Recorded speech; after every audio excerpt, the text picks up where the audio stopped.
All right. First I want to thank Larry Everest for reminding us before Paris, our government intentionally bombed a hospital in Afghanistan, intentionally is now continuing to stonewall an actual investigation, killing patients as they fled from that hospital. And it's easy to remember day after day, every day brings us new horrors. So let's not forget that. Courage to Resist has been supporting U.S. service people who are speaking out against the horrors of endless war for 10 years now. Obviously, I think we've done a lot, but obviously we haven't done enough. And that's depressing sometimes. And yet I still get to go to work every day, 10 years now, and at least help individual service members who are changing their lives, who are coming to grips with the realities of war that they've seen and are choosing a different path, and only because people like you have supported our work is that possible. So I'm pretty lucky in that regard. Today we are working with Andre Shepard, who for 8 years now has been seeking political asylum in Germany, and the European Union Supreme Court is about to make a final decision whether Andre will be allowed to stay in Germany or will be deported back to the U.S. and be imprisoned, as many of our supporters and resistors in Canada have been deported in the last few years and been placed in military stockades.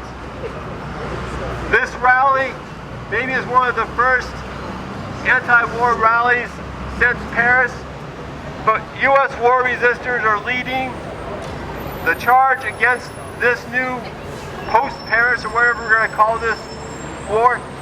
2 days ago, on Wednesday, 4 recently former drone operators got together to speak out to the international media to declare, based on their experience, and I'm talking 20 years of combined experience for these 4 drone operators, that the drone warfare program of the United States is currently the biggest tool that the insurgents around the world have to recruit people.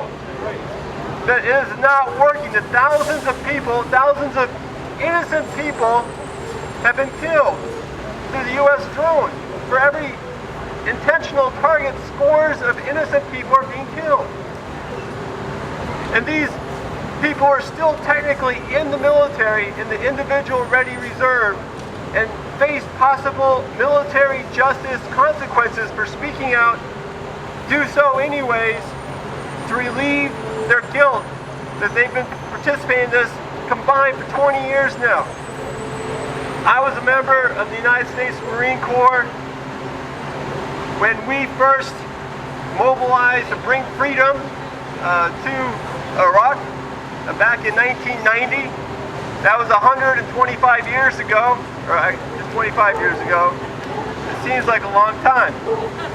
And I was the first person to refuse to deploy, and I was in prison for doing so. Courage to Resist has worked with dozens of people who have been in prison for doing so, and only because of your assistance. Today, we have been primarily responsible for supporting Chelsea Manning for 5 years now.